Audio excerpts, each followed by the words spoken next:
Grant Cardone has one thing that I really agree with. Cash is trash. To a very real extent, he's right. Cash sitting in a bank account is useless. You know, you're saving for retirement, you're saving 401ks, you're saving for this, you're saving for that. But much like him, I like to put the money out there in the world and let it bring back more. We invest entirely different. We've got 37 rentals, 20 of which are on Section 8, and we like the Section 8 program.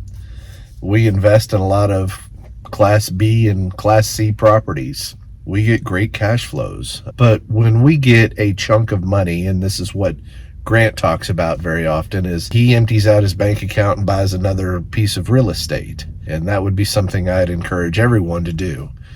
We're buying cash flow. Every time we get a chunk of money, 20,000, 30,000, whatever the case may be, we'll go buy another asset that will in turn produce cash flow. And here's the interesting thing to that. We invest in predominantly single family houses. We have some duplexes. We're not a major, multi-million-dollar buying up, massive houses or massive developments or anything like that. We're kind of in that stage between buying your first rental property, second, third rental property, and buying apartments. We're in between there.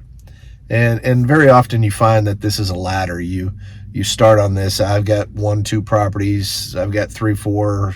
I've got 37.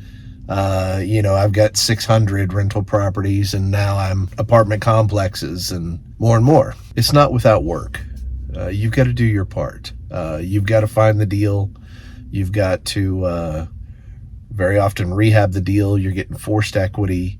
You're putting a tenant in it. You're stabilizing the property. You're adding value throughout. But generally, when you do those steps, the return on investment's phenomenal. And I highly encourage that. For anybody. And Grant's right. You get some money, put it out there.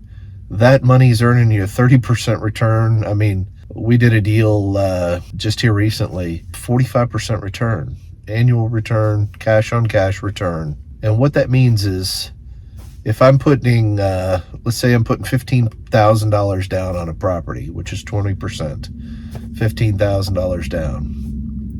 Well, we're getting, on a 33% return, we're getting 5,000 of that back every year. You still get your depreciation, you still get your appreciation, you still get your pay down, but on the cash flow side, you get, 33%.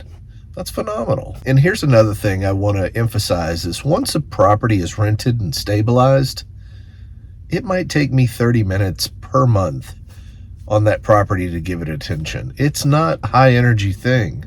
You pay attention to your property. If it needs something, you take care of it. It's that simple. You don't even have to be the one to take care of it. Something's broke, call somebody up, fix it. You're setting aside reserves just for that problem. The house catches on fire, you've got insurance. The roof is damaged, you've got insurance. Or, shingles blow off, call a roofer. Whatever the case may be, hot water heater goes out, call a plumber. Now, maybe you've got some skills and you can add value there yourself and you can save some money. Maybe your time, you've got more time than money. Maybe you've got more money than time. It's all a trade-off, but at a 30% return on investment, why wouldn't you get involved? Grant was right. He's right about a lot of things. I'm definitely not going to knock him. He's got more hustle than a lot of people out there. So many people are not getting out in the world and just doing what needs to be done. Hustle will get you a long way.